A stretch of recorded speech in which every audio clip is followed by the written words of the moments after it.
আজকে আমাদের হলো চ্যাপ্টার 5 এর টপিকগুলো হলো perfect square, cube and cube roots এগুলা। তো শুরু করি আমরা চ্যাপ্টার 5 এরটা। স্কোয়ার নাম্বার নর্মাল একটা বিষয়। স্কোয়ার কোনো একটা নাম্বারকে বা ডিজিটকে স্কোয়ার করলে যা হয়, মানে multiplying the integer by itself, এই আর কি স্কোয়ার নাম্বার। এটা নিয়ে কথা না বলি, পারফেক্ট স্কোয়ার চলে যাই। পারফেক্ট স্কোয়ার হলো সেম ইন্টিজার উইথ ইটসেলফ, মানে হলো যে 25, 5 × 5, মানে সেম ইন্টিজার হওয়া লাগবে এখানে। সেম ইন্টিজার হলে পারফেক্ট স্কোয়ারে। তারপরে পারফেক্ট স্কোয়ারের কিছু কন্ডিশন আছে, কন্ডিশনগুলো দেখি। পারফেক্ট স্কোয়ারে হলো ইউনিট ডিজিট, মানে ইউনিট ডিজিট এই পাশের ডিজিটটা হলো সবসময় 0, 1, 4, 5, 6, 9, এই কয়টাই হওয়া লাগবে। যদি ইউনিট ডিজিটগুলো এগুলা হয় পারফেক্ট স্কোয়ার করার পরে, তাহলে আমরা ওটা বলতে পারি যে ওইটা পারফেক্ট স্কোয়ার। যেমন হলো 16, এখানে লাস্ট ডিজিট হলো 6, এখানে 49 লাস্ট ডিজিট 9, এখানে হলো 25 লাস্ট ডিজিট হলো 5। তো এখন আমরা কি লিখি যে if a number is perfect square then its square root is integer, এই একটা কন্ডিশন। আর একটা কন্ডিশন কি, it can be written as sum of consecutive odd numbers, মানে অড নাম্বারের গুলো আমরা সাম করার পরে ওইটা আমরা পেতে পারি। দেখি এখন আমরা একটা এক্সাম্পল দেখি, এটার মিনিংটা গুলো দেখি একটু। যেমন এক্সাম্পল আছে 49 স্কোয়ার রুট ইন্টিজার, এই যেগুলো সব ইন্টিজার ভ্যালু, ঠিক আছে, কন্ডিশন ফুলফিল হয়েছে। তারপরে কি, it can be written as sum of consecutive odd. এখন দেখি এই যে অড, এগুলো সবই অড নাম্বার।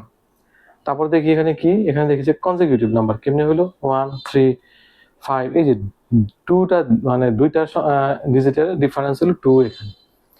এখন এগুলো যদি আমি সাম করি যে এইটাই পাই, তার মানে আমরা এখানে একটা কন্ডিশন দেখলাম, এখানে যে ইউনিট ডিজিট হলো 0, 1, তারপর কি 4, 5, 6 আর 9 হওয়া লাগবে। আর একটা কন্ডিশন স্কোয়ার রুট ইন্টিজার, আর হলো আমরা কনজিকিউটিভ অড ইন্টিজারে আমরা এক্সপ্রেস করতে পারি পারফেক্ট নাম্বারটাকে। দেখো এখন আমরা একটা এক্সাম্পল দেখি। যেমন এখানে এক্সাম্পলটা হলো 1 এবং 200 এর মধ্যে কতগুলো পারফেক্ট স্কোয়ার আছে আমার সংখ্যা। 1 এবং 200, এটা হলো আমাদের টার্মস কন্ডিশন, 1 এবং 200। তাহলে এখন আমরা এটাকে যদি ইলাবোরেট করি, তাহলে এই যে পারফেক্ট যেগুলো স্কোয়ার করি সবগুলোকে, যেহেতু এখানে বলছে 1 and 200, এক থেকে শুরু করি, 1, 2 যদি স্কোয়ার করি, এগুলো স্কোয়ার করি। 14 হলো স্কোয়ার করলে হয় 196, এই কন্ডিশনের মধ্যে থাকে। আর 15 কে যদি স্কোয়ার করি 225, এটা হলো হয় না, হ্যাঁ, এটা মিসম্যাচ হয়, এটার বেশি হয়ে যায়। তাহলে এটা বাদ দিয়ে আমরা তাহলে পারফেক্ট স্কোয়ার কয়টা পাই, এখানে 1 থেকে 14টা পাই। এখন এটা যদি আমরা একটু 2 সেকেন্ড বা 3 সেকেন্ডে করতে চাই এই ম্যাথটা, সো আমাদের আরেকটা ওয়ে আছে, দেখি। এটা কন্ডিশন ছিল 1 এবং 200, তাহলে তারপরে বলছিল পারফেক্ট স্কোয়ার। তো কন্ডিশনটা আমরা লিখি, এখানে হলো 1 স্কোয়ার, লাস্টে কত 200 যে কি ছোট বা সমান এটা, তাহলে 1 square less than equal 200 less than 15। এখন হলো এখানে আমাদের হলো একটা মেমোরিতে রাখতে হবে যে 15 কে পারফেক্ট স্কোয়ার করলে কত আসে, এটা একটু আমাদের মেমোরিতে রাখতে হবে। স্পেশালি মানে 1 থেকে 20 পর্যন্ত এগুলো একটু মেমোরি রাখতে হবে। পারফেক্ট স্কোয়ার, তারপরে হলো এই পারফেক্ট কিউব, 1 to 20 আর কি, এগুলো একটু মেমোরিতে রাখতে হবে। শর্টকাটে যদি তাড়াতাড়ি করতে চাই ম্যাথগুলো, মেমোরিতে রাখতে হবে।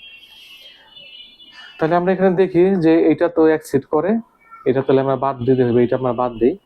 তাহলে আমরা দেখি এখানে 1 থেকে 14 পর্যন্তই আমাদের থাকে, এই একটা ওয়ে পারফেক্ট স্কোয়ার। তাহলে আমরা 14টাই পাই এখানে, এই অনুযায়ী যদি আমরা করি। এখন আর একটা ওয়ে আছে, এটাকে কিভাবে করা যায়, এটা হলো স্কোয়ার রুট দেই। এটাকে বলছে কি 200, যেহেতু এটা বড়, আগে বড় নাম্বারটা এখানে দেই 200 স্কোয়ার রুট, তারপরে একটা মাইনাস দেই, তারপরে কি করি, আমরা মডুলার সাইন দিচ্ছি এখানে, অ্যাবসলিউট ভ্যালু আর মডুলার সাইন দিই, কারণ মাইনাস আমাদের এবার নেওয়া লাগবে না এই ফর্মুলা অনুযায়ী। তারপরে এখানে হলো আমাদের 2 আছে, 1 আছে, এখানে 1 দিলাম, আর প্লাস একটা 1। এখন এই 200 রে যদি আমরা স্কোয়ার রুট করি, 200 স্কোয়ার রুট করলে খুব সম্ভবত 14.14 আসে আর কি। তো আমরা হলো ইন্টিজার ভ্যালু নেওয়া লাগবে আমাদের, কারণ আমাদের কন্ডিশন হলো দেওয়া আছে স্কোয়ার রুট ইজ ইন্টিজার। হ্যাঁ, এই যে কন্ডিশন পারফেক্ট ইন্টিজার ভ্যালুটা আমাদের নেওয়া লাগবে। তাহলে 200 এর হলো স্কোয়ার রুট করলে হয় 14.14 সামথিং এরকম, তো আমরা 14টা নিলাম। তারপরে এখানে আমরা 1 এর স্কোয়ার রুট করলে 1ই হয়, আর তো ওয়ান আর এই 1 ডিসমিস হয়, শুধু থাকে আমাদের 14। তাহলে আমাদের এইটাও শেষ হলো। দুইটা ওয়েতে আমরা শর্টকাট করতে পারি এইভাবে, দুইটা ওয়েতে শর্টকাটে আমরা করতে পারি এই টাইপের ম্যাথ। এখানে 1 to 200 নর্মালটা সহজে ছিল, তো অনেক সময় তো দিতে পারে যে 5 to 500, হ্যাঁ 5 to 500 এরকম আসতে পারে। তো আমরা এই ওয়েতেও করতে পারি, আবার এইভাবেও করতে পারি, যার যেমন ইচ্ছা আর কি। তবে এইভাবে করলেই ভালো আর কি।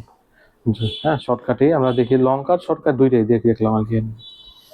তারপরে আমরা আরেকটা ম্যাথ দেখি যে এই ম্যাথটা কি, sum of two consecutive odd number is never a perfect square.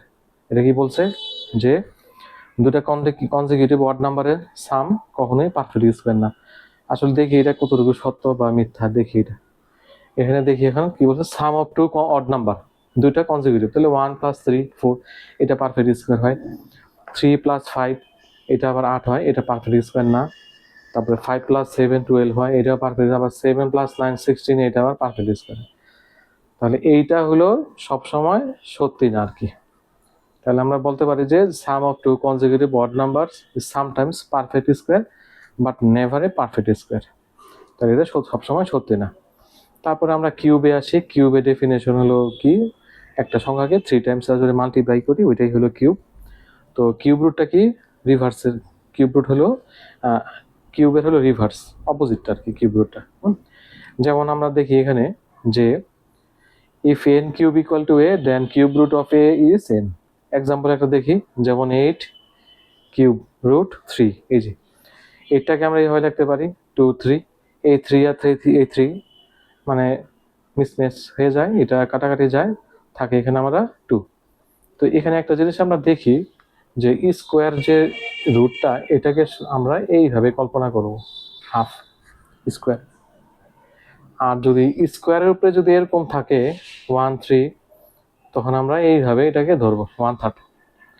আবার যদি স্কোয়ারের উপরে যদি এরকম থাকে এটাকে আমরা 1/4 ধরবো আর কি। তো এইভাবে আমরা একটু এগুলা এইভাবে করবো ম্যাথগুলো। তাহলে এখানে আমরা যদি এটা দেখি যে কিউব রুট, এটা কই লিখতে পারি, এখানে লিখি, আচ্ছা এখানে লিখি, এই যে এটা আমরা এইভাবে লিখি। তো এখানে এটা, এখানে 2, এই যে, তাহলে এখানে আমরা কি লিখতে পারি 3, আর এই কিউব রুটটাকে 1/3 এই যে এইভাবে লিখতে পারি। তো এইটা যায় এখান থেকে 2, এই যে এইভাবে হলে এগুলা আমরা